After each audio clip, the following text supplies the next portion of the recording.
Mesdames et messieurs, bonsoir et bienvenue dans cette édition du journal.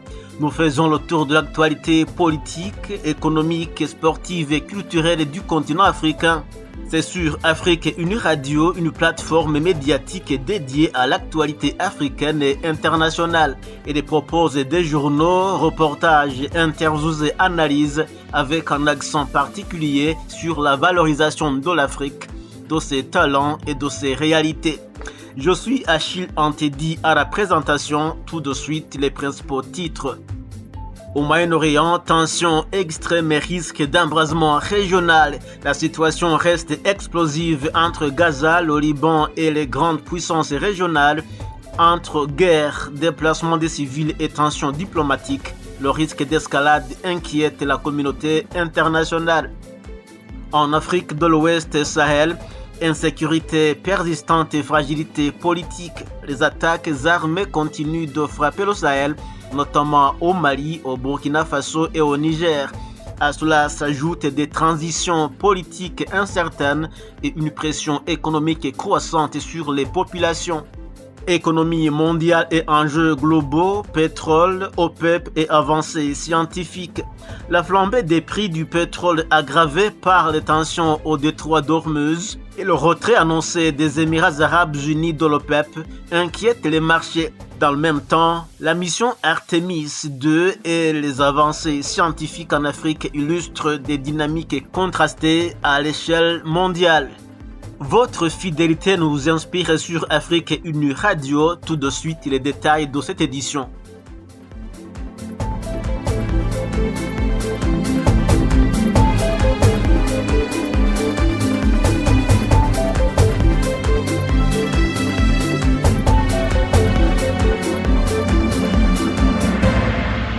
Au Moyen-Orient, je vous le disais, la situation reste extrêmement tendue. Dans la bande de Gaza, Israël renforce son contrôle sur près de 2/3 du territoire, alors que des milliers de civils sont déplacés et font face à un accès humanitaire très limité. Malgré des tentatives de trêve, les combats se poursuivent et la crise humanitaire reste majeure. Au Liban, le cessez-le-feu entre Israël et le Hezbollah est toujours fragile avec des frappes sporadiques et plus d'1 million de déplacés, tandis qu'Israël maintient une présence militaire dans le sud du pays. Dans le même temps, les tensions entre l'Iran, les États-Unis et Israël restent élevées, alimentées par des échecs diplomatiques et des affrontements récents avec un risque permanent d'escalade régionale. En Afrique de l'Ouest, la situation sécuritaire reste préoccupante dans la zone sahélienne. Au Mali, au Burkina Faso et au Niger, les attaques des groupes armés persistent malgré les efforts des autorités militaires, provoquant des déplacements des populations et une crise humanitaire. Sur le plan politique, les transitions restent incertaines et les relations sont tendues avec la CEDEAO, qui est la communauté économique de développement des États d'Afrique de l'Ouest. Sur le plan économique, plusieurs pays font face à une forte inflation et à la hausse du coût de la vie, notamment le Nigeria et le Ghana. Dans le golfe de Guinée, la sécurité maritime reste également fragile avec des cas de piraterie et de trafic illicite toujours signalés. Au Mali, justement, la situation se dégrade davantage. Le 25 avril, les attaques coordonnées ont visé plusieurs grandes villes dont Bamako, menées par une alliance entre groupes djihadistes et les rebelles du Front de libération de l'Azawad. Plusieurs responsables, dont le ministre de la Défense, ont été tués, fragilisant la junte au pouvoir. Dans le nord, des villes comme Kidal restent disputées et les groupes armés affirment encercler la capitale. Malgré une contre-offensive de l'armée, la situation reste instable et inquiète la communauté internationale. Sur le plan mondial, les tensions autour du pétrole s'intensifient. Le détroit d'Ormuz, par lequel transite près d'un tiers de pétrole mondial, est sous forte pression. Les rivalités entre l'Iran, les États-Unis et Israël perturbent le trafic maritime, rendant l'acheminement du pétrole incertain. Conséquence directe, le baril a fortement augmenté, dépassant les 100 à 110 $, avec des projections pouvant aller jusqu'à 150 voire 200 $ en cas de blocage prolongé. Cette hausse entraîne une flambée des prix du carburant, du transport et de la production avec un risque accru d'inflation mondiale. Les Émirats arabes unis ont annoncé qu'ils quitteront l'Organisation des pays exportateurs de pétrole, l'OPEP, à partir du 1er mai 2026. Une décision majeure prise dans un contexte international tendu, marqué par la hausse des prix du pétrole. Ce retrait suscite déjà des inquiétudes car les Émirats étaient un acteur influent de l'organisation. Leur départ pourrait fragiliser l'équilibre du cartel pétrolier. Benigne Mugisha nous a préparé ce reportage depuis Kigali, la capitale rwandaise. Le retrait des Émirats arabes unis à l'OPEP pourrait fortement affaiblir l'organisation. L'OPEP perdrait un membre influent et sa capacité de fixer les prix du pétrole sur le marché international serait réduite. Ce type de retrait est souvent motivé par des intérêts économiques, chaque pays évaluant s'il gagne plus en restant ou en quittant l'organisation, explique Canisius Bihira, expert en économie. Les prix à la pompe aussi vont diminuer parce que le prix du pétrole brut sera diminué à cause de ne plus participer à des cotisations de l'OPEP. Les Émirats pourraient ainsi chercher à produire et à vendre leur pétrole plus librement sans les quotas imposés par l'OPEP. L'expert estime aussi que ce départ pourrait entraîner un effet domino, poussant d'autres pays à quitter l'organisation, ce qui pourrait aller jusqu'à fragiliser, voire menacer son existence. Les prix du pétrole seraient fixés individuellement par chaque pays, avec une possible baisse liée à une production plus libre, poursuit Bihira, expert en économie. Le retrait des Émirats arabes unis sera favorable pour nous les clients et même pour d'autres pays qui contribuaient à la survie de l'OPEP, parce que les cotisations et les limitations de la production auront disparu. Chaque pays va exploiter comme il veut et va vendre sur le prix qu'il veut parce qu'il n'y aura pas d'harmonisation sur les prix et sur la production. La disparition de l'OPEP pourrait augmenter l'offre mondiale de pétrole car les pays produiraient sans restriction. Il critique aussi certains pays africains riches en pétrole qui ne parviennent pas à le transformer localement faute d'infrastructures, ce qui l'attribue davantage à une dépendance extérieure qu'à un manque de capacité. Le retrait des Émirats arabes unis représenterait un choc important pour l'OPEP car ce pays est un grand producteur et son départ réduirait l'influence de l'organisation sur les prix mondiaux du pétrole. Depuis Kigali, Benigne Mugisha pour Radio Afrique Unie.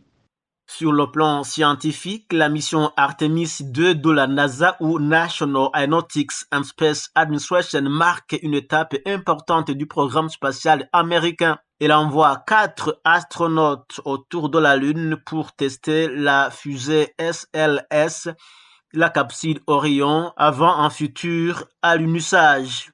Prévue pour 2026 et d'une durée d'environ 10 jours, cette mission est essentielle pour préparer le retour des humains sur la Lune et ouvrir la voie à une présence lunaire durable. Au Burundi, la santé publique franchit un cap important avec le lancement du vaccin contre le papillomavirus humain destiné à prévenir le cancer du col de l'utérus, première cause de mortalité par cancer chez les femmes dans le pays. Soutenue par l'OMS, l'UNICEF et Gavi, cette initiative s'inscrit dans une dynamique mondiale visant l'élimination de cette maladie d'ici 2030. Cette campagne a officiellement démarré hier le 29 avril 2026. Les détails avec Fanny Chamamba. S'entourna dans la lutte contre le cancer du col de l'utérus au Burundi avec l'introduction officielle du vaccin contre le virus du papillome humain, principal responsable de cette maladie. Cette décision intervient dans un contexte préoccupant. Entre 2017 et 2022, plus de 1500 nouveaux cas ont été enregistrés et plus de 1100 femmes en sont décédées. Aujourd'hui encore, ces cancers restent la première cause de mortalité par cancer chez les femmes dans le pays. À l'origine, une infection persistante au papillomavirus humain, particulièrement répandue dans le pays à revenu faible ou intermédiaire, où l'accès au dépistage et à la vaccination demeure limité. Avec plus de 3,5 millions de femmes âgées de plus de 15 ans, le Burundi fait face à un risque élevé, rendant cette introduction stratégique. Le pays s'appuie sur une expérience concluante menée entre 2016 et 2018 dans les provinces d'Ngozi et Rumongue, où plus de 12 000 jeunes filles avaient été vaccinées avec un taux de couverture de 85%. Désormais, la vaccination contre le VPH est intégrée au calendrier vaccinal national. Elle cible les filles de 9 à 14 ans avec pour objectif d'atteindre au moins 80% de ces tranches d'âge, qu'elles soient scolarisées ou non. Pour y parvenir, les autorités misent sur une approche combinée, vaccination en milieu scolaire et stratégie communautaire pour atteindre les jeunes filles hors du système éducatif avec l'appui des agents de santé et des leaders locaux. Parallèlement, un accent particulier est mis sur la sensibilisation afin de lutter contre la désinformation et renforcer la confiance des populations. Pour le ministère burundais de la Santé publique, il s'agit d'une priorité nationale visant à protéger les générations futures. Le Burundi s'inscrit ainsi dans une dynamique continentale alors que de plus en plus de pays africains adoptent ces vaccins et améliorent leur couverture. À terme, l'ambition est claire, éliminer les cancers du col de l'utérus comme problème de santé publique d'ici 2030 et offrir un avenir plus sain et certain aux jeunes filles burundaises. Et en République démocratique du Congo, le 30 avril est consacré aux enseignants, une journée chômée et payée en reconnaissance de ce métier. Mais cette année, dans la province du Nord Kivu, la célébration se déroule dans un climat de méditation car les enseignants n'ont toujours pas perçu leur salaire du mois d'avril 2026, une situation récurrente depuis plusieurs années. C'est un reportage de Deborah Keza depuis la RDC. C'est jeudi, plusieurs enseignants sont restés à la maison en raison du jour férié, tandis que d'autres ont poursuivi leurs activités entrepreneuriales. Mais dans l'ensemble, l'ambiance est loin d'être festive. Et pour cause, les salaires du mois d'avril ne sont pas encore payés pour certains, tandis que d'autres réclament même plusieurs mois d'arriérés. Une situation qui illustre, selon plusieurs acteurs, les difficultés persistantes du secteur éducatif, souvent considéré comme l'un des plus négligés. Un enseignant de Goma ayant requis l'anonymat témoigne. Ça se passe dans un contexte très difficile. Difficile pourquoi? Parce que avec la situation salariale qui devient irrégulière, les enseignants sont payés en 15-20 jours après la fin du mois. Vous voyez que la fête se passe sans que les payés ne reçoivent leur dû, sauf quelque chose qui est donné comme motivation et qui ne suffit pas. Pour d'autres écoles, comme la coordination catholique, j'ai vu mes collègues s'apprêter pour un kilt. Après le kilt, il y avait une note qui montrait qu'ils devaient quand même se rencontrer dans une salle pour un petit partage d'hiver en reconnaissance quand même de cette grande journée de l'enseignement. Mais nous recommandons en tout cas aux partenaires de l'éducation, parents, autorités scolaires, tout acteur dans l'éducation de prêter main forte pour que cette journée soit quand même célébrée et que l'enseignant puisse recouvrer sa dignité. Doraso Kambalibati, enseignant de comptabilité à la Kivu International School KISS, une école privée, partage le même constat. Il regrette que cette journée se déroule dans une ambiance bien différente de celle des années précédentes. Selon lui, même les enseignants du privé n'ont pas été épargnés par les retards des paiements. Les années passées, on avait l'habitude d'effectuer des activités, de vivre ensemble avec les enseignants en dehors des cadres de nos salles de classe, de nos crés, de nos corrections. Mais aujourd'hui, je dirais que ça se passe dans le calme absolu parce que compte tenu des modifications, on n'a pas eu assez d'élèves comme depuis le début des hostilités ici chez nous. Cela a impacté beaucoup nos activités et on a dû réduire les trains de vie. Comme par exemple là, les enseignants n'ont pas encore touché leur salaire, ce n'est plus régulier comme avant et ça affecte le quotidien des enseignants. Je dirais que c'est la grande différence entre les années passées et cette année. L'ambiance dans les classes qui nous manque. Avant, on avait en moyenne 20 élèves, 15. Maintenant, ils sont réduits dans une classe en moyenne à 8, à 5. Donc, il y a beaucoup de choses qui ont changé. Mais on essaie de s'adapter. On espère qu'à la longue, les choses choses finiront par revenir à la normale. Face à cette situation, un notable du Nord Kivu reconnaît les difficultés qui secouent le secteur, mais insiste sur la nécessité de préserver les apprenants. Prince Kiangi appelle ainsi à une prise de conscience professionnelle, tout en exhortant les autorités congolaises à faire de l'éducation une priorité nationale compte tenu de son importance pour le développement du pays. Ce travail, vous devez le faire avec le cœur. Mais si vous considérez seulement que être enseignant, c'est un travail comme tout autre emploi, c'est que vous aurez mal fait votre travail. Vous devez savoir que j'ai ce travail, c'est une grande responsabilité qui pose sur moi et que les générations présentes et futures me jugeront sur la qualité du travail que j'aurais fait en faveur de cette génération. Mais si vous dites que comme l'État ne nous donne pas ça, nous n'allons pas aussi rendre un bon service aux enfants. Vous sanctionnez ces enfants, vous sanctionnez l'avenir de ces enfants, vous sanctionnez l'avenir des parents qui supportent ces frais d'éducation de leurs enfants. Et c'est donc toute l'humanité que vous sanctionnez. Et donc, ce n'est pas parce que l'État ne nous met pas dans des conditions qu'il faut que nous allons rendre un mauvais service à nos enfants. Tout en décriant cet état de choses, je voudrais dire à l'enseignant que nous portons vos préoccupations.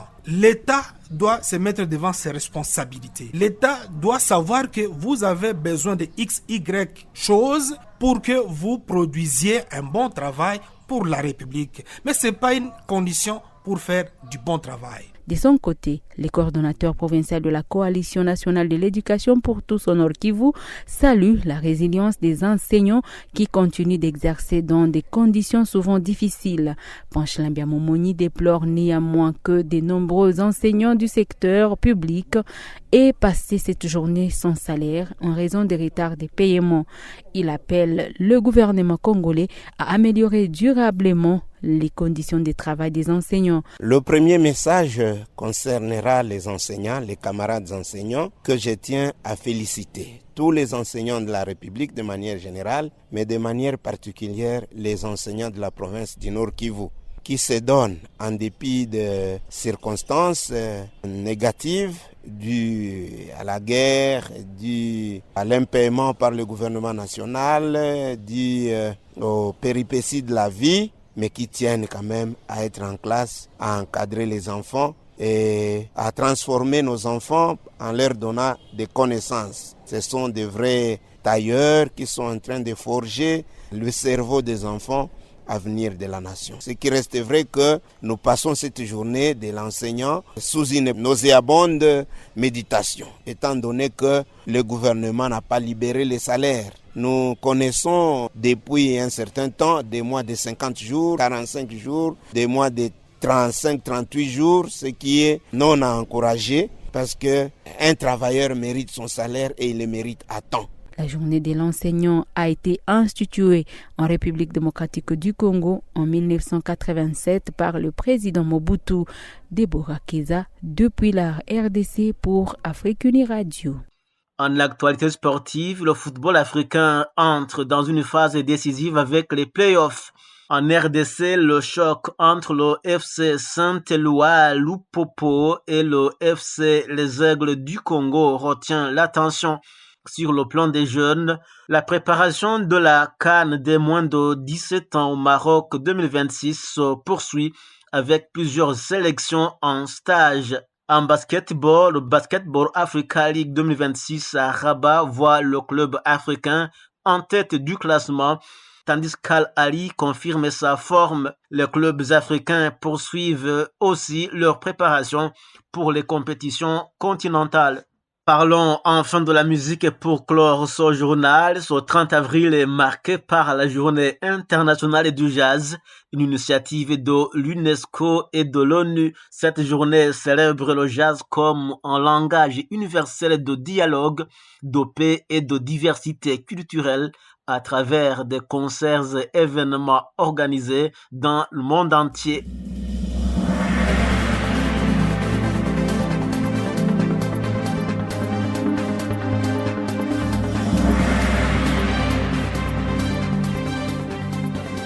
Voilà, c'est la fin de cette édition. Merci de votre fidélité.